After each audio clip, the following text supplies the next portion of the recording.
Let's have a look what we get in the box for the DC2 Pro dual lens camera.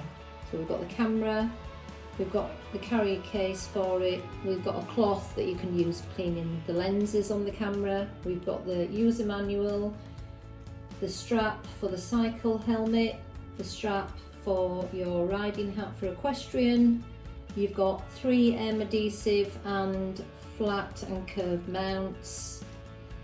Those are generally used for motorbike helmets. We've got the charging cable, which is a Type C. That comes with the rubber ending, so if you're using it with a power bank, connecting to a power bank with the camera, you can continue to have a weatherproof camera. You've got the clip, you've got the main holder for the camera, the Allen key and screws, and the angle brackets.